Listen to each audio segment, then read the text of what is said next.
मंगलम भगवान वीरो मंगलम गौतमो गणी मंगलम कुंद कुंदारो धर्मोस्तु मंगलम सर्वमंगल मांगल्यम सर्वकल्याणकारकम प्रधानम सर्वधर्माणां शरणं जयतु शासनम्। मैं नमो तीर्थनायक को, नमो ओंकार वाणी को, नमो उन कुंद प्रभु को जिन्होंने ओंकार धारण की।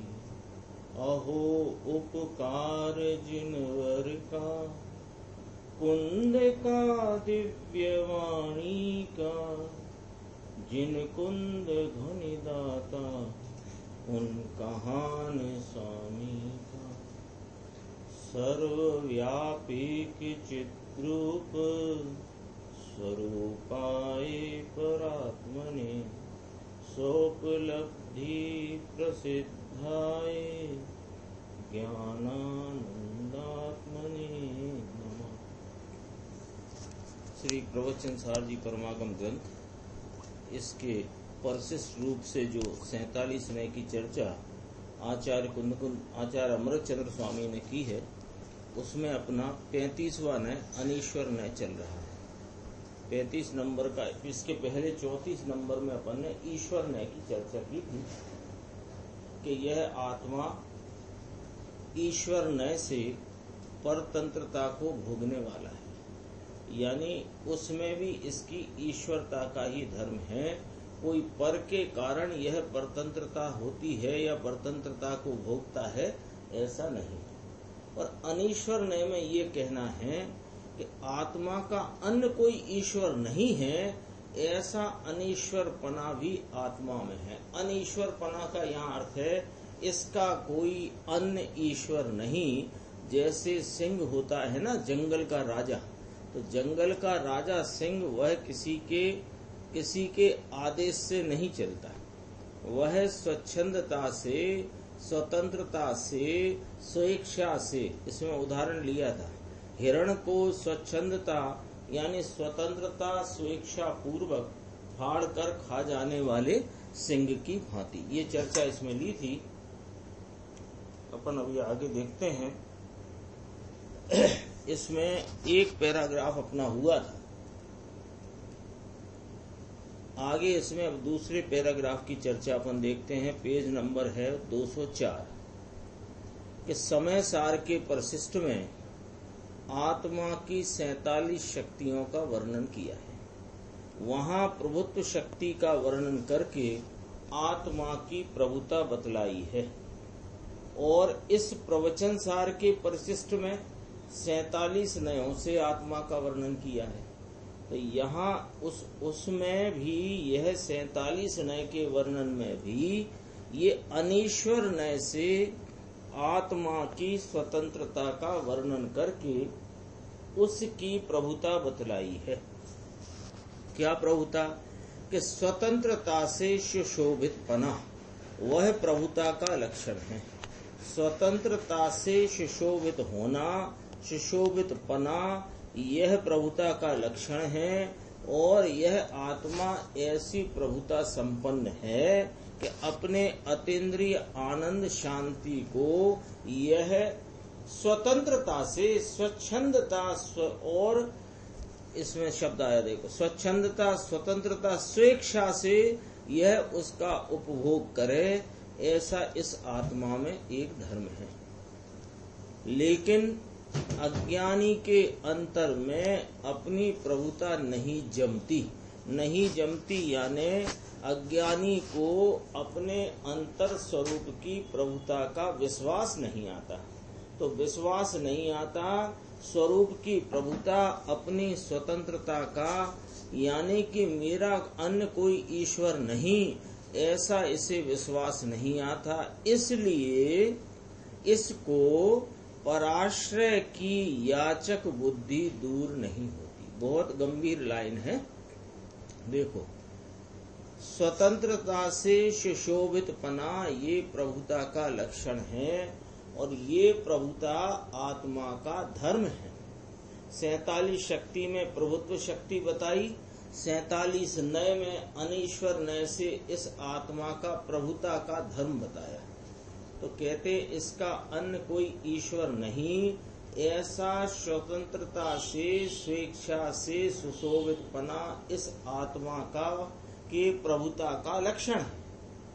अब कहते हैं कि अज्ञानी की दशा क्या है, कि अज्ञानी को अपने इस प्रभुता का 35वां नय है अनीश्वर ने, शुरू दूसरा पैराग्राफ। अज्ञानी को अपने अंतर स्वरूप की प्रभुता का अंतरंग से स्वीकार नहीं है, इसलिए उसकी अस्वीकारता में अपने स्वतंत्रता, स्वेच्छा और स्वच्छंदता स्वरूप अपनी प्रभुता का स्वीकार न होने से इसके पराश्रय पने की याचक बुद्धि दूर नहीं। इसको लगता है कि मेरा सुख स्त्री पुत्र घर जमीन जायदाद कुटुंब में से आएगा। थोड़ा यदि सत्समागम हुआ तो इसको ऐसा लगने लगा कि मेरा सुख जो है वह देवगुरु शास्त्र में से आएगा। इसकी याचक बुद्धि तो न टली। पहले ये 5 इंद्रिय के विषयों में से याचना कर रहा था अथवा कर रहा है, कहाँ से कि 5 इंद्रिय के विषयों में से सुख आएगा। इस सुख का उपभोग मैं स्वतंत्रता से अपनी प्रभुता से कर सकूं, ऐसा मेरे में धर्म है, इसका स्वीकार नहीं। तो इसको बाहर से सुख मिलता है ऐसी याचक बुद्धि पड़ी, और थोड़ा सत्समागम हुआ तो कदाचित इसको ऐसी बुद्धि हो गई कि मेरा सुख देवगुरु शास्त्र में से आएगा। इस प्रकार इसकी पराश्रय पने रूप याचक बुद्धि दूर नहीं होती। इसका एक उदाहरण बहुत अच्छा गुरुदेव ने लिया। देखो, अपन देखते हैं कि एक भिकारिन को याचना करके खाती थी ना भिकारिन, तो उसको किसी राजा ने अपनी रानी बनाकर महल में रख लिया, किंतु उसकी मांगने की आदत न गई। तो भोजन के समय जब सब लोग भोजन करें, रानी साहब का भी भोजन तैयार होके वहां टेबल पे या रसोई घर में हो गया, तो भी क्या करे कि भोजन रख दे आले में। आले में भोजन रखकर फिर मांगे कि हे माँ बाप मुझे रोटी का टुकड़ा दे दे, हे अन्नदाता, हे कृपा निधान, मुझ पे कृपा कर दे, मुझे रोटी दे दे। और इस प्रकार फिर आले में से रोटी लेके खाए। आदत न गई, पराश्रय पने की याचकता की आदत न गई। इस प्रकार भीख मांगकर फिर खाती थी। उसी प्रकार अज्ञानी जीव भगवान के समव शरण रूपी महल में गया और भगवान ने उसे उसकी प्रभुता बताकर कहा कि हे आत्मा, तेरी प्रभुता तेरे पास है, इसलिए पराश्रय से लाभ होता है, मुझसे तुझे लाभ होता है, ऐसी याचक बुद्धि छोड़ दे। ये गया समूह शरण में और वहां पर भगवान के दिव्य ध्वनि में आया कि तेरी प्रभुता तेरे पास है, तो हे आत्मा तू पराश्रय से लाभ की बुद्धि याचक बुद्धि को छोड़ दे। किंतु उस अज्ञानी को आत्मा की स्वाधीन प्रभुता पसंद नहीं आती, जमती नहीं है, अंदर में स्वीकृति उसकी होती नहीं है। तो इसको ये ही लगता है, यानी जिनेंद्र प्रभु की साक्षात वाणी सुनकर के भी इसको यही लगता है कि पर से तथा व्यवहार के आश्रय से कुछ लाभ होता है। ऐसी पराश्रय की बुद्धि नहीं हटती, ऐसी याचकता का भाव इसका छूटता नहीं। आया था ना उदाहरण, भिखारन को बना दिया रानी, और उसके तो महल में वो एक आंख उठाकर आदेश करे तो वो चीज हाजिर हो जाए, और ना भी आदेश करे तो स्वतः ही सब समय पर वस्तुएं मिलती हैं। लेकिन आदत नहीं गई तो भोजन आ गया, भोजन रखा आले में, फिर कहे कि हे माँ बाप हे अन्नदाता, हे कृपा निधान, मुझे भोजन दो, रोटी दो। ऐसे ही ये भगवान कहते हैं तू प्रभु है, ये इसे स्वीकार नहीं होता। तो ये इसको लगता है कि पर वस्तुओं से तथा व्यवहार का आश्रय यानी दया, दान, व्रत, पूजा, भक्ति से मुझे कुछ लाभ होगा, ऐसी याचकता की, पराश्रय की बुद्धि इसकी छूटती नहीं है। यहाँ आचार्य देव अनीश्वर नय से आत्मा की प्रभुता समझाते हैं कि हे भाई, तू स्वतंत्रता भोगने वाला है। अपन ने कल भी चर्चा की थी, ईश्वर नय में भी यही बात बताई कि तू प्रभु है, तो स्वतंत्रता से ही रहने वाला है। तो विकार का जो परिणाम, विकार का परिणाम परतंत्र स्वरूप परिणाम, वो भी तू स्वतंत्रता से हो। कोई कर्म तुझे विकार कराता है या बलात् वह तुझे पराधीन करता है, ऐसा नहीं। यहाँ कहना है कि तू स्वतंत्रता से अपने आनंद को भोगने वाला। वहाँ विकार रूप परिणमन भी तेरा स्वतंत्र परिणमन है, वहाँ ईश्वर ने में बताया। और अनीश्वर ने में बताते हैं कि अतीन्द्रिय आनंद का भोग तू अपनी स्वाधीनता से करे, ऐसा तेरे में धर्म पड़ा। देखो, तू स्वतंत्रता भोगने वाला है, तू स्वयं ही अपना प्रभु है, तेरे आत्मा का स्वामी अन्य कोई नहीं है, यानी तेरा अन्य कोई ईश्वर नहीं है। तू स्वयं ईश्वर स्वरूप अनीश्वर है। अनीश्वर का अर्थ यहाँ ऐसा है, अनीश्वर का अर्थ ईश्वर नहीं, ये नहीं। तू स्वयं का ईश्वर स्वयं ही है, अन्य कोई ईश्वर नहीं। तेरे आत्मा में कर्म का ईश्वरत्व तो है ही नहीं, किंतु तीर्थंकर भगवान की प्रभुता भी वास्तव में तेरे आत्मा में नहीं है। उनकी प्रभुता उनमें है और तेरी प्रभुता तुझ में है। आत्मा की पर्याय में, अब ये पिछला नय की भी चर्चा यहाँ साथ साथ करते हैं। आत्मा की पर्याय में परवश रूप से अर्थात पर के आश्रय से विकार होता है, उतनी पराधीनता है। तो ये पराधीनता किसी ने पराधीन किया, ये वाली बात नहीं है। पराधीनता है यानी अपना स्वयाश्रय छोड़कर पराश्रय में जो तुम बरत रहे हो और विकारी रागादि मलिन परिणाम रूप परिणमते हो, भोगते हो, वह तुम्हारा अपना स्वतंत्र परिणमन है, पराधीन रूप। कोई तुम्हें पराधीन करता है, ये वाली बात नहीं। किंतु ये जितनी विकार रूप पराधीनता पर्याय में बरत रही है, उसी समय स्वभाव की स्वाधीन प्रभुता भी आत्मा में विद्यमान ही है। वो कहाँ चली गई? ईश्वर नय से, ये देखो गंभीर लाइन, ईश्वर नय से आत्मा की परतंत्रता रूप परिणमन को जानते समय भी स्वभाव की स्वतंत्र प्रभुता का भान धर्मी को साथ ही है। धर्मी है ना, धर्मी को आसक्तिवश दया, दान, व्रत, पूजा का परिणाम हो, आगे की भूमिका वाला हो तो महाव्रत का हो, जगन भूमिका का हो तो खाने पीने कमाने भोगने का भी हो, वो परिणाम में वह सब ही भाव कैसे हैं? पराधीन भाव। महाव्रत का भाव भी पराधीन, खाने कमाने भोगने का भाव भी पराधीन। ये समस्त पराधीन भावों से मैं परिणमित होता हूँ, ऐसा ज्ञान धर्मी को सदा ही है। और मैं स्वयं अपने आनंद का उपभोग करने वाला शुद्ध चैतन्य तत्व हूँ, ऐसा भान भी धर्मी को उस ही समय। ये नहीं है कि आसक्ति वश उसका उपयोग पर द्रव्यों में जो गया तो उसने स्व द्रव्य की दृष्टि छोड़ दी, ऐसा कभी नहीं होता। एक बार अपने शुद्ध चैतन्यमय आत्मा को जिसने दृष्टि में लेकर उसमें आप रूपता की प्रतीति और स्वरूप संचेतन का भाव प्राप्त किया, वह धारा अखंड पने चलती है। अभी कमजोरी है, आसक्ति से उपयोग पराधिक पर वस्तुओं में जाता हो, प्रशस्त अप्रशस्त किसी में भी, लेकिन यह दृष्टि कभी छूटती नहीं। पर्याय के ज्ञान के समय भी स्वभाव की प्रभुता की दृष्टि धर्मी के नहीं छूटती है और न कभी पर्याय बुद्धि होती।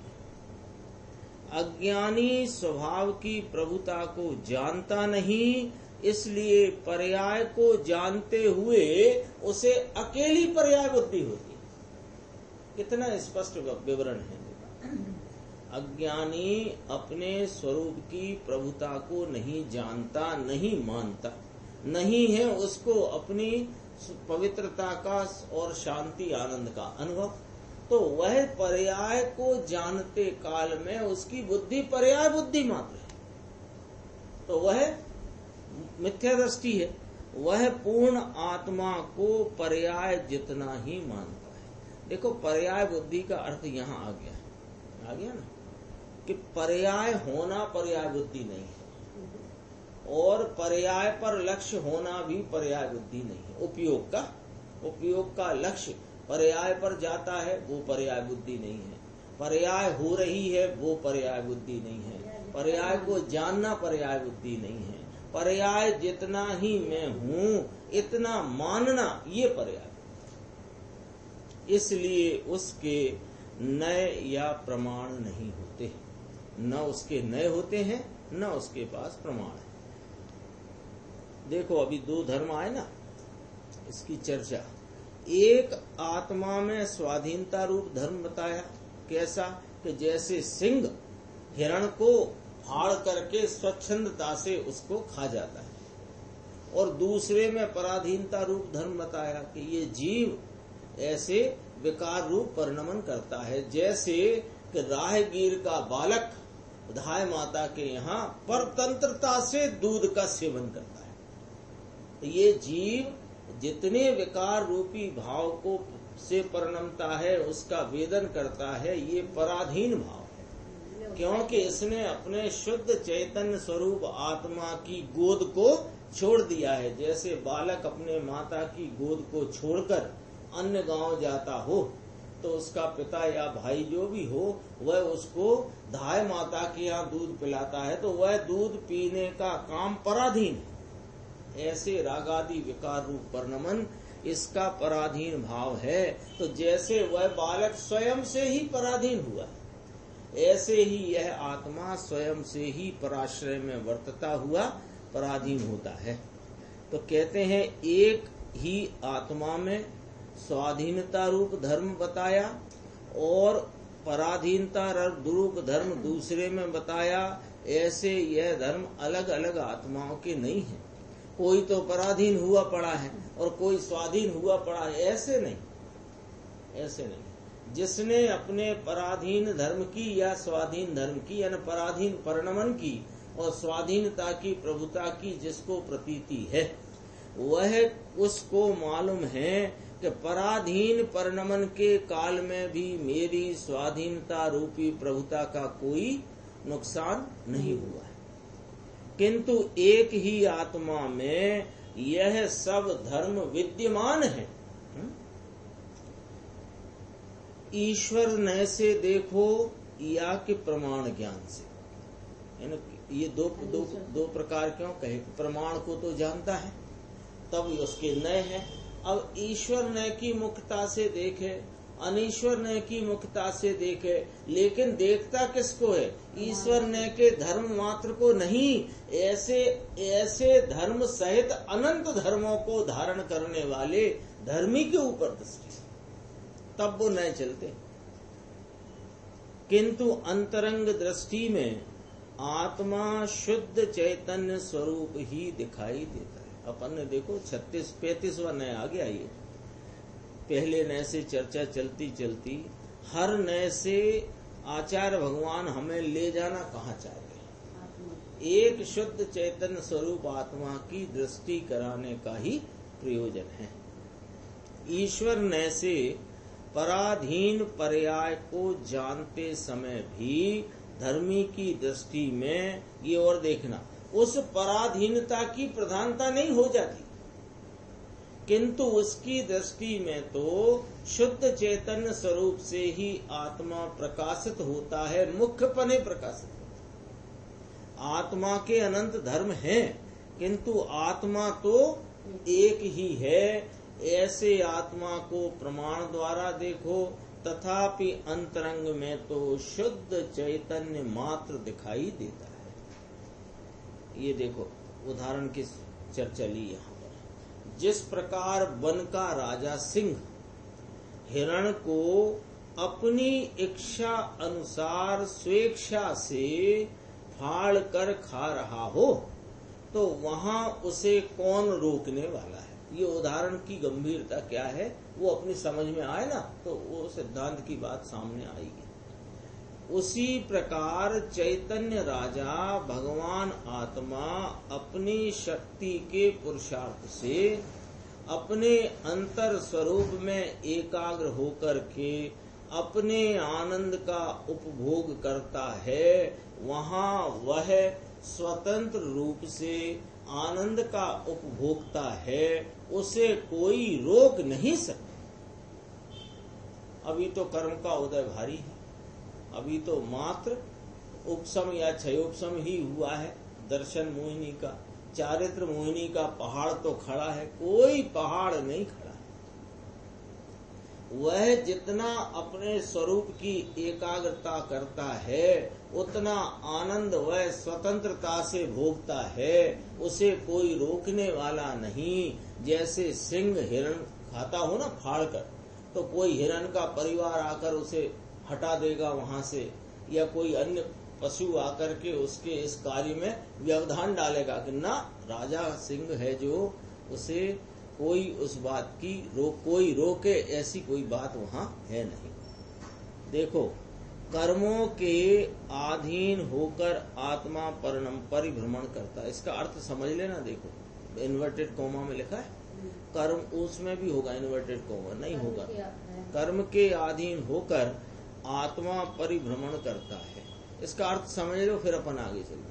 कर्मों के अधीन होकर आत्मा परिभ्रमण करता है, माने आत्मा स्वयं आश्रय छोड़कर स्वयं ही कर्म के भावक के भाव्यों में परिणमन करता है। यानी पुद्गल कर्म भावक के जो भाव्य रूप रागादि भाव हैं, विकारी भाव हैं, उन पर्याय रूप से स्वयं पराधीन होता है। उसका नाम है कर्म का अधीन होना। कर्म के अधीन होने का अर्थ ये, कर्म ने हुक्म दिया चलो मेरे अधीन हो, ऐसा नहीं। या कर्म की बलजोरी आई तो उसने ऐसे अधीन कर लिया, ऐसा भी नहीं। कर्म के अधीन माने स्वरूप के अधीन नहीं बरतता हुआ, अपने स्वाश्रय को छोड़कर पराश्रय में जितना इसका बर्तन है, उस बर्तन को पराधीन बर्तन कहते हैं, परिभ्रमण रूप भाव कहते हैं, कर्मों के अधीन का भाव। तो इस प्रकार ईश्वर ने से आत्मा को पराधीन कहा। देखो, ईश्वर ने से आत्मा को पराधीन का माने आत्मा आप स्वयं ही पराधीन होता है, ऐसा ईश्वर ने इसमें। वो तो वहां गुरुदेव देखो कहाँ इंगित करते हैं अपने को, वहां जो ईश्वर ने से आत्मा को पराधीन कहा, वहां भी अकेली पराधीनता बतलाने का तात्पर्य नहीं है, किंतु क्षणिक पराधीनता का ज्ञान कराकर, और वह पराधीनता किसी अन्य ने नहीं कराई है, यह ज्ञान कराकर शुद्ध चैतन्य द्रव्य की ओर ले जाने का ही तात्पर्य है। भाई, पर से तेरा कल्याण होता है या पर से तेरा कल्याण रुकता है, यह बुद्धि छोड़ दे। कोई दूसरा तुझे डुबा देगा या उबार लेगा, ऐसा तेरे स्वरूप में है ही नहीं। तेरे आत्मा में ऐसी स्वतंत्र प्रभुता है कि वह किसी दूसरे को बड़प्पन नाम महत्ता नहीं देती, कोई दूसरा उसका स्वामी नहीं है।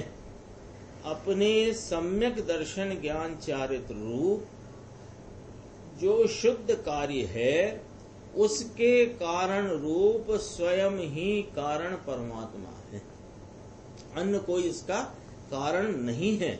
इस प्रकार अपने आत्मा के स्वतंत्र ईश्वर को तू अनीश्वर न से जानो। क्या बात कह दी यहाँ क्या कहा कि तेरे को यह बात का निर्णय आज कर लेना चाहिए। 35वें अनीश्वर न की चर्चा में जो आचार्य भगवान का तात्पर्य है उसको समझकर यह निर्णय करना चाहिए आज कि पर से तेरा कल्याण होता है या पर से तेरा कल्याण रुक जाता है, अथवा पर तुझे डुबा देता है अथवा पर तुझे उबार लेता है। ये तेरे स्वरूप में ही नहीं है। ये तेरा जो अपना आत्मा अनंत धर्मों का अधिष्ठाता स्वामी अभेद अखंड वस्तु है, इसमें एक भी भाव ऐसा नहीं कि तेरा कल्याण पर करे या तेरा कल्याण पर रोक ले। तुझे कोई पर डुबो दे और कोई तुझे पर उबार दे। दोनों नए का तात्पर्य एक साथ खड़ा हुआ कि नहीं हुआ? हाँ, ये कर्मों ने मुझे बांध रखा है, ये तेरी मिथ्या कल्पना, ये तेरे मिथ्यात्व का द्योतक है। और कर्म हटे तो मेरा मार्ग प्रशस्त हो अथवा मेरे मार्ग में मेरा चलना हो, आगे बढ़ूं, ऐसा बिल्कुल नहीं। कोई निमित्त तेरा कार्य कर देगा, ये तो कर्मों की बात करें। कोई निमित्त स्त्री पुत्र घर गृहस्थी के जंजाल में मैं फंस गया हूं, बिल्कुल नहीं फंसा। ये तो तुम अपने में कल्पना करते हो कि मैं घर गृहस्थी स्त्री पुत्र आदि कुटुंब व्यापार में फंस गया हूं, बिल्कुल नहीं फंसे। तुझे फंसा सके ये ऐसा तेरे में धर्म नहीं, उनमें तो है ही नहीं। ये तेरे में धर्म नहीं कि तुम इनमें फंसो और इनको छोड़कर मैं देवगुरु शास्त्र तीर्थाटन या तीर्थ स्थान वहां चला जाऊंगा तो मेरा भला हो जाएगा, ये बात भी छोड़ दे। किसी से तेरा ना भला हो सकता है ना बुरा हो सकता है। ऐसी स्वतंत्र प्रभुता को धरने वाले तुम आप स्वयं हो। फिर नीचे की लाइन में कहा कि सम्यक दर्शन ज्ञान चारित्र, यानी इस संसार से छूटने का और मुक्ति की प्राप्ति का जो मार्ग तीर्थंकर परमात्मा ने बताया, ऐसा जो शुद्ध कार्य रूप भाव है उसका कारण परमात्मा तत्व तू स्वयं है, अन्य कोई उसका कारण नहीं। देव गुरु शास्त्र के बिल्कुल कारण नहीं। अभी तो 4 बोल आए थे, मेरी आत्मा में निज वैभव प्रकट हुआ है। कौन सा निज वैभव? अरे जो त्रिकाल पड़ा है उसकी बात नहीं करते, ये तो पर्याय में मेरे पवित्रता शांति आनंद वीतरागता पुरुषार्थ आदि के जो भाव रूप वैभव प्रकटा है उसके 4 बोल कहे। 4 बोल आए थे ना, परमागम की उपासना से, युक्ति के अति निस्तुष युक्ति के अवलंबन से, फिर कहा तीसरा पर अपर गुरुओं के उपदेश से और स्वयं स्वरूप के संवेदन से। इसमें वास्तव में चौथा बोल सच्चा बोल है, 3 बोल निमित्त के हैं। चौथा बोल वह उपादान रूप बोल है और 3 बोलों में निमित्त की चर्चा है। ये 3 जो निमित्त कहे, परमागम की उपासना और दूसरा युक्ति का अवलंबन, युक्ति भी में भी पराश्रय की बुद्धि है ना, शास्त्रों का अवलंबन, और पर अपर गुरुओं का उपदेश, ये तीनों के 3 तेरा कल्याण नहीं कर सकते, ये बात यहाँ की। तो वहां क्यों कही? वहां निमित्त से ज्ञान कराया है, वहां सच्चे निमित्तों का वहां आचार्य परमात्मा ने ज्ञान कराया। तो क्यों कराया? एक विचार उठा था वहां सुनते समय कि इसको लगे कि ये हमारे जो गुरु हैं कुंदकुंदाचार्य स्वामी, इनने इस प्रकार प्राप्त किया है। अरे उनने यो बताया कि हमने इस प्रकार प्राप्त किया, तू भी इस प्रकार प्राप्त कर। स्वभाव से ही अपने को स्वरूप को अंगीकार करो, है ना। वो 6वां बोल नहीं आता आलिंगन का, तू स्वभाव से ही प्रत्यक्ष ज्ञाता है। ओहो, अन्य कोई उसका कारण नहीं है। इस प्रकार अपने आत्मा के स्वतंत्र ईश्वर यानी अपनी प्रभुतापने को तू अनीश्वरने से जान। वर्तमान पर्याय, अभी देखो जैसे सिंह का उदाहरण दिया उसका बहुत अच्छा ये 2 पैराग्राफ में लिया है। वर्तमान पर्याय स्वभाव उन्मुख होने पर अंतर की आनंद शक्ति को चीरकर आत्मा स्वयं स्वतंत्र रूप से उस आनंद का उपभोक्ता है। जिस प्रकार सिंह स्वतंत्रता पूर्वक हिरण को फाड़ खाता है, उसी प्रकार अनंत पराक्रम का स्वामी आत्मा स्वयं अपनी स्वतंत्रता से आनंद का उपभोक्ता है। उसके ऊपर अन्य कोई ईश्वर नहीं है, अर्थात आत्मा किसी के अधीन नहीं है।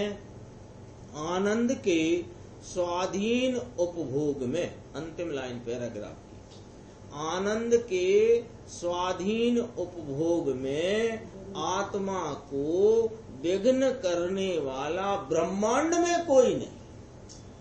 बोलो, ब्रह्मांड में 6 द्रव्य आ गए, अमूर्तिक भी आ गए, मूर्तिक भी आ गए, चेतन भी आ गए, अचेतन भी आ गए, परम दशा को प्राप्त अरिहंत सिद्ध भी आ गए कि नहीं आ गए? किसकी ताकत है जो तेरे वर्तमान दशा स्वरूप का अवलंबन लेकर के अतीन्द्रिय आनंद का उस दशा में, उस दशा के प्रवाह में उपभोग करे और कोई रोक ले? बताओ। मुनिराज हैं, क्षण क्षण में 7वें गुण स्थान में आकर शुद्ध उपयोग रूपी दशा में अपने आत्मा के आनंद सुख शांति का वहां पर वे उपभोग करते हैं। वहां उन्हें कौन रोकता है? तो कोई कहे कि वो साहब चारित्र मुनि का उदय आ जाता है ना तो वे च्युत हो जाते हैं। तेरी भूल है भाई, चारित्र मुनि के उदय से च्युत नहीं होते, अपने स्वयं ही पुरुषार्थ की ढिलास में च्युत होते हैं। कोई अन्य ने नहीं वहां से च्युत किया है। 7वें गुण स्थान में मुनिराज हैं तो 6वें में आए, तो 6वें में आए क्यों आए? अपनी पुरुषार्थ की हीनता, कमजोरी से पुरुषार्थ की ढिलास में वे उसमें आए, तब चारित्र मोहिनी का उदय निमित्त कहलाता है। चारित्र मोहिनी के उदय के बाप की बस की नहीं है जो मुनिराज को 7वें से 6वें में, ऐसी बात है। तो आगम में तो यूं लिखा है कि यूं लिखा है, वो निमित्त से लिखा है, तुम्हें समझना नहीं आता तो फिर आगम का सेवन न करो। क्यों कि तस्य देशना नास्ति लिखा है पुरुषार्थ सिद्धि उपाय, कि हमने तो शेर बताने के लिए बिल्ली दिखाई थी कि ऐसा बड़ा होता है वह शेर होता है, और जो बिल्ली कोई शेर माने तस्य देशना नास्ति। ऐसी बातें हैं। देखो इसकी एक ये 4 लाइन भी बहुत गजब है। जिस प्रकार सिंह अर्थात वन का राजा वन में डरपोक हिरणों को मारकर स्वेच्छा पूर्वक उनका उपभोग करता है, उसी प्रकार यह आत्मा अर्थात चैतन्य राजा, जैसे वह वन का राजा है ना, ऐसे यह आत्मा पूरे ब्रह्मांड का राजा है। बोलो है कि नहीं? ब्रह्मांड का राजा है। तो वे कहते हैं कि साहब भी अरिहंत परमेश्वर तीर्थंकर देव वे तो 3 लोक के नाथ कहे गए हैं, वे 3 लोक के नाथ कहे हैं, उनने ही कहा है कि तू 3 लोक का नाथ है। कहा है कि नहीं कहा? तो ऐसे अनंत परा ये आत्मा अर्थात चैतन्य राजा अंतर स्वरूप में एकाग्रता द्वारा मोह को मारकर, इन अपनी परिणति में उपजी हुई कलुषितता मलिनता को मारकर, कर्म मोह नहीं, अपनी परिणति में उपस्थित है जो कलुषितता, उसको मारकर स्वेच्छा पूर्वक अपने आनंद का उपभोक्ता है। ऐसा उस आत्मा का धर्म है, धारी राखेला भाव है। ऐसे धर्म से जो अपने आत्मा को पहचाने वह पर के आश्रित नहीं होता। शेर कभी पर के आश्रित नहीं होता कि ये हिरण मैंने मारा है, अब 2-4 जने आए तो मैं इसका सेवन कर सकूं। या ये जाए तो कर सकूं। अरे तुम झुंड का झुंड लगा के खड़े हो जाओ, अन्य पशु कितने भी, उसको तो रोक नहीं सकते। धर्मी जानता है इस जगत में किसी भी द्रव्य के, किसी भी गुण में या किसी पर्याय में ऐसी शक्ति नहीं है कि मेरी स्वतंत्रता को लूट सके। बोलो कितनी गजब की इसमें बात कही गई है। यानी इस बात को, ये 47 नए सिर्फ 47 नए की चर्चा नहीं है। हर नए से आत्मा के धर्म की, एक धर्म की मुख्यता बताकर इस आत्मा के वैभव का, तो आत्मा का वर्णन किया। कोई किसी द्रव्य में, उसके किसी भी गुण में, किसी भी पर्याय में ये शक्ति नहीं है कि इसकी स्वतंत्रता को, मेरी स्वतंत्रता को लूट सके। मैं अनीश्वर हूं। अनीश्वर माने मैं ईश्वर नहीं, ऐसा नहीं। मैं अनीश्वर हूं अर्थात मेरे ऊपर अन्य कोई ईश्वर नहीं। कौन निकालेगा ये अर्थ, बता दो अब आप। व्याकरण वाले भी फेल हो जाएंगे इसका अर्थ निकालने। ये भाषा व्याकरण का काम नहीं है यहाँ पर। यहाँ पर तो गुरुदेव स्वयं फरमाते हैं पंडिताई का काम नहीं। कितना ही पढ़ा हो व्याकरण, संस्कृत, डिग्रियां हो अनेक प्रकार की, उसकी जरूरत नहीं है। यहाँ तो खग ही जाने खग की भाषा, ये वाली बात है। मैं ही अपने घर का बड़ा ईश्वर हूँ। मुझसे बड़ा इस जगत में ऐसा कोई ईश्वर नहीं है जो मेरे स्वाधीन स्वभाव को लूटकर मुझे पराधीन कर दे। तो अभी तो कहा था आपने 34वें नए में कि ये पराधीनता को भोगने वाला है। अरे यह पराधीनता को स्वयं से भोगता है, कोई अन्य की तो ताकत नहीं है इसे पराधीन। उस पराधीनता को भी ज्ञानी जानते हैं, पर मन में जितना पराधीनता का भाव है वह उनके ज्ञान में यथार्थ रूप से विषय बनता है और वहां पर अपने नित्य स्वाधीन स्वभाव की दृष्टि भी अखंड पने बरतती है। देवादिदेव तीर्थंकर परमात्मा को आत्मा का केवल ज्ञान आदि पूर्ण ऐश्वर्य प्रकट हो गया है, इसलिए वे परमेश्वर हैं। परमेश्वर शब्द आया ना, परम ऐश्वर्य को प्राप्त, उत्कृष्ट सर्वोत्कृष्ट ऐश्वर्य को प्राप्त, पूर्ण ऐश्वर्य को प्राप्त परमेश्वर हैं। किंतु उनकी ईश्वरता उनके आत्मा में, मुझ में उनकी ईश्वरता नहीं है। शक्ति रूप से तीर्थंकर भगवान और मेरा आत्मा दोनों समान हैं। मेरे द्रव्य में भी तीर्थंकर भगवंत जैसा ही ईश्वरत्व, प्रभुता स्वभाव रूप से भरपूर है, मौजूद है, लाना भी नहीं। विनय से धर्मी भी ऐसा कहते हैं। विनय हो ना, विनय तो विकल्प वृत्ति है। विकल्प वृत्ति को व्यवहार वृत्ति जानना और व्यवहार वृत्ति को यथार्थ वृत्ति नहीं है ऐसा जानना। ऐसे ही तो जानोगे। विनय का जो परिणाम है, यानी वो स्वधर्म इंद्र के वो नेत्र फटने को होते हैं, है ना। 1000 नेत्र बनाकर तीर्थंकर बाल तीर्थंकर को निहारता है तो भी उसके वहां पर वह अघाता नहीं है। ऐसी जो भक्ति का भाव है, वो भक्ति का भाव क्या है?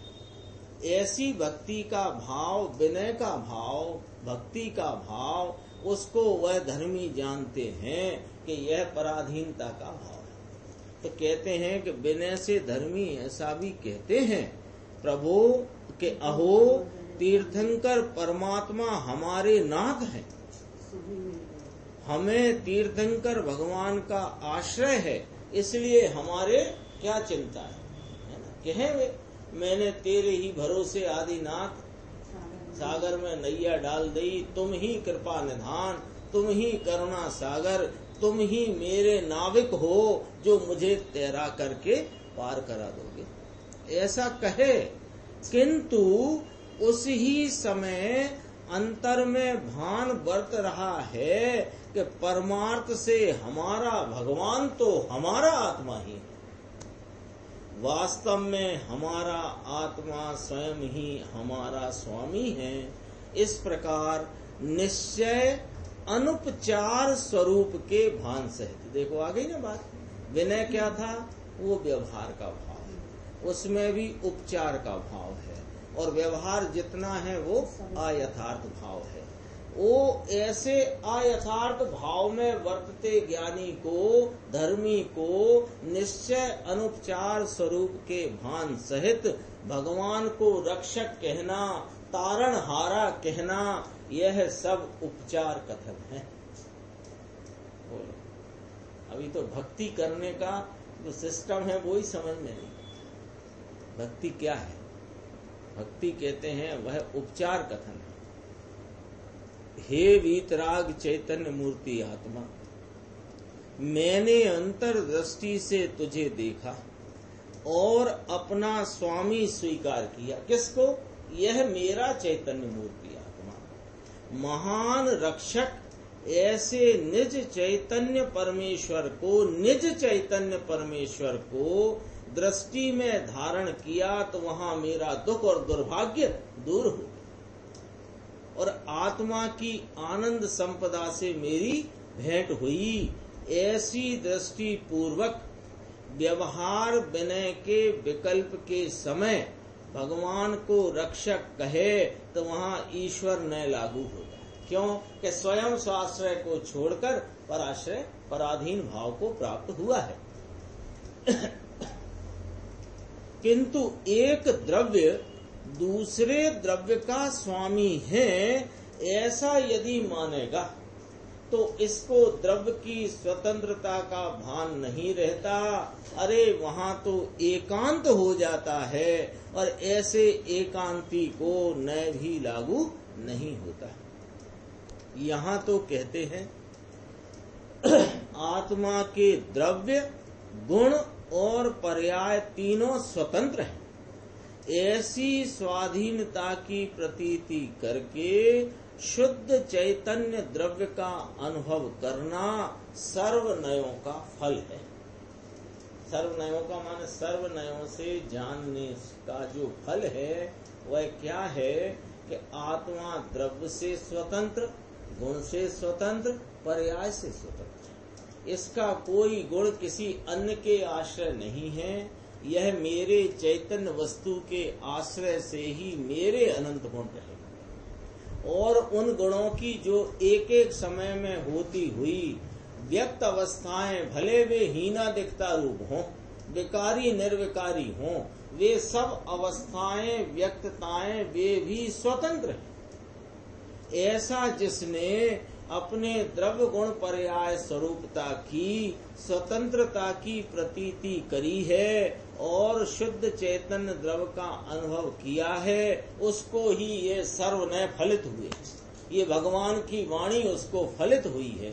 ये परमागम का उपदेश ये निमित्त हो गया है। ये पर अपर गुरुओं का उपदेश निमित्त हो गया है। ये अति निस्तुष जो युक्ति है वो इसकी फलित हो गई। कब? स्वयं स्वरूप का स्वयं संचेतन करने से। तभी, नहीं तो उसकी युक्ति निस्तुष नहीं है, खंड युक्ति है। निस्तुष का अर्थ किया अखंड युक्ति।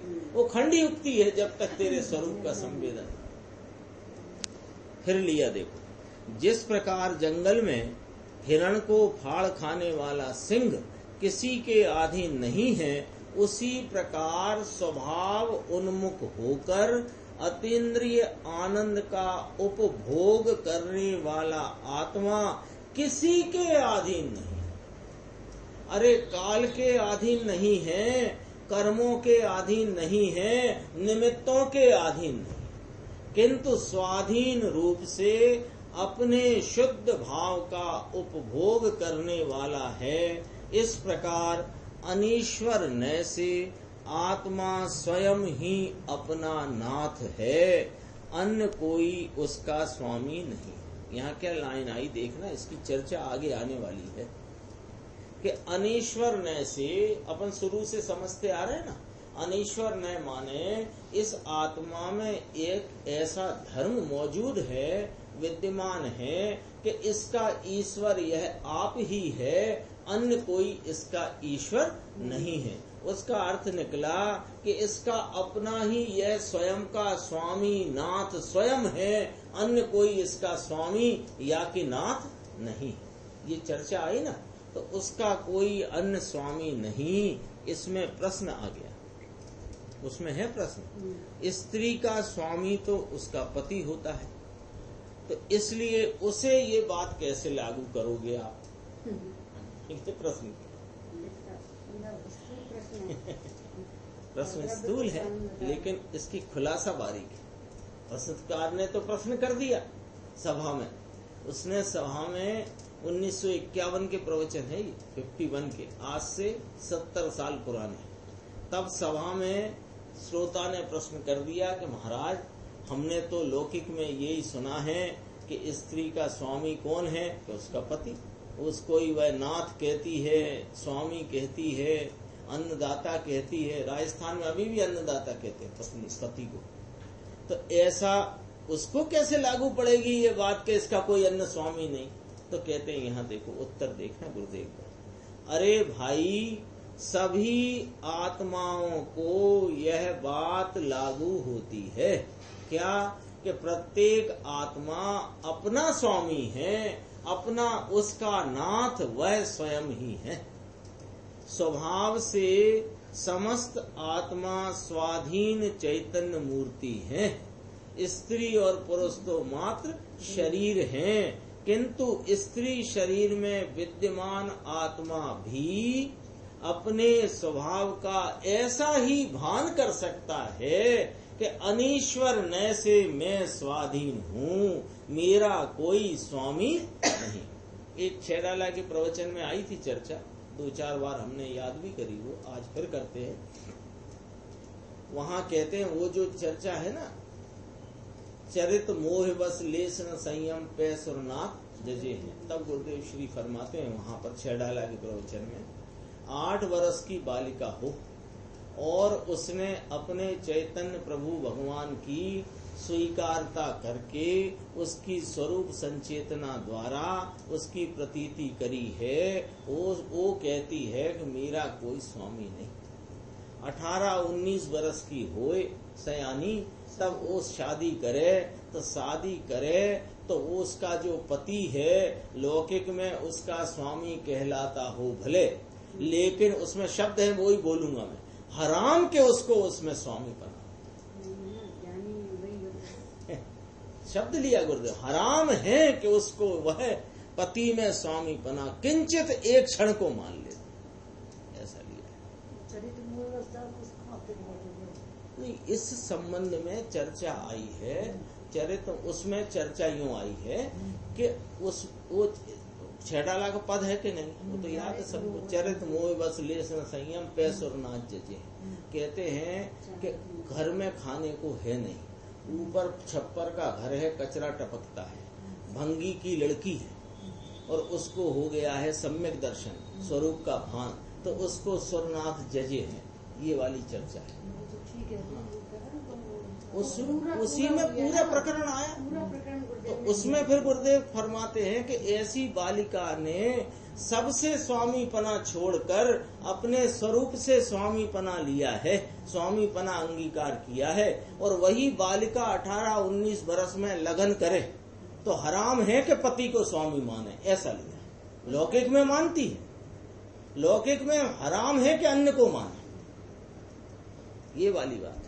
उसको शुरू में ऐसा होगा, उस लड़की को भी है ना, देवगण भी पूजा करें उसकी। हाँ, इतनी गरीब है, इतनी वो है, सब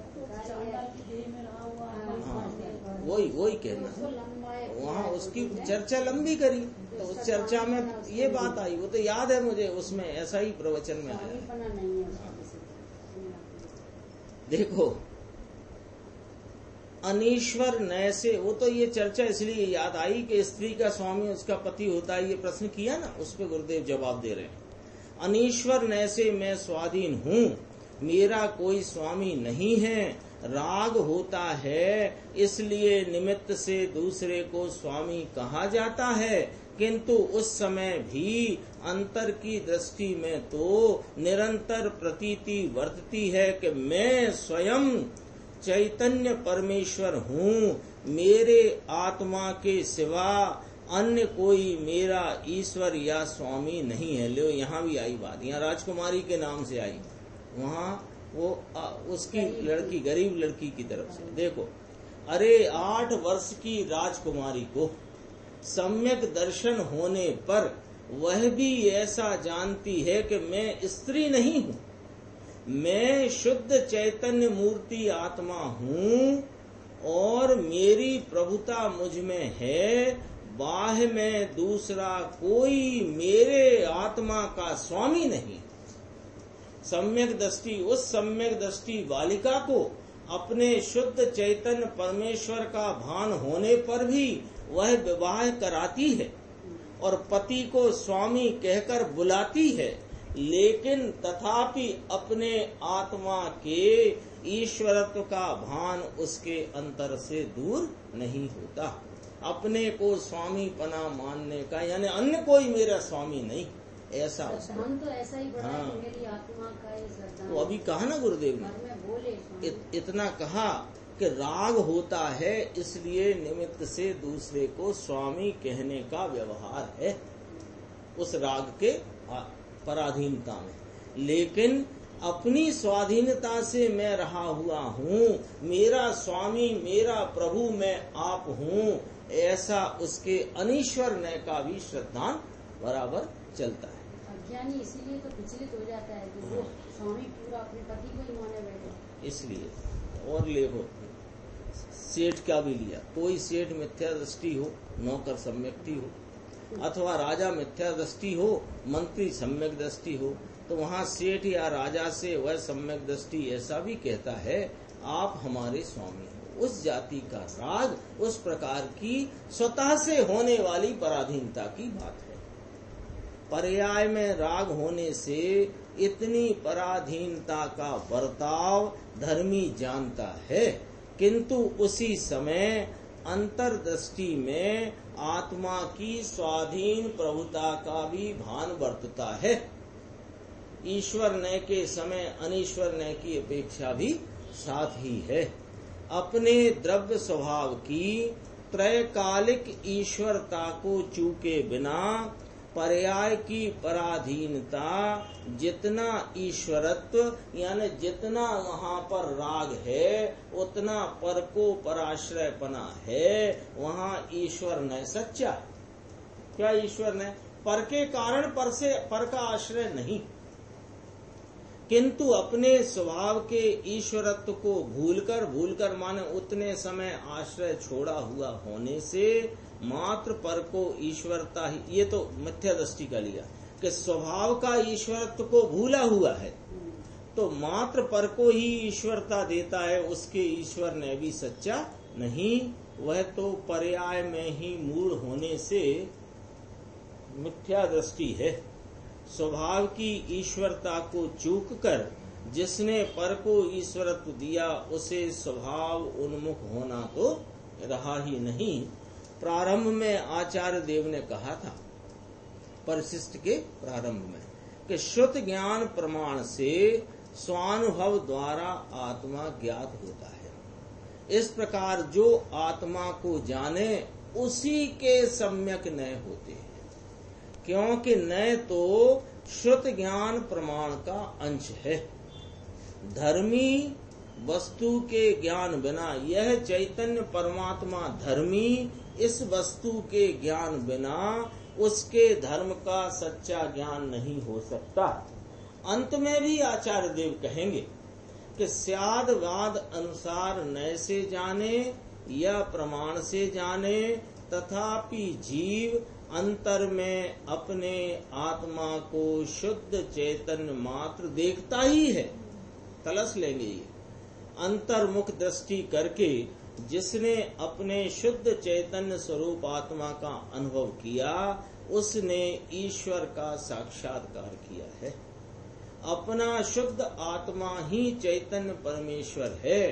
स्वयं संवेदन प्रत्यक्ष से उसका अनुभव करना ही इस ईश्वर का साक्षात्कार है। इसके सिवा अन्य कोई ईश्वर दर्शन देने नहीं आता। लोग कहते हैं ना, मुझे भगवान के दर्शन हुए, भगवान ने आकर मुझसे कहा, ये सब कल्पनाओं की, मूर्खताओं की बातें हैं। और आत्मा का साक्षात्कार कौन करे कि अपना उपयोग स्वाधीन बने, अपने स्वरूप के अवलंबन में वर्तता है, वहाँ इस शुद्ध चैतन्य परमात्मा का साक्षात्कार होता है।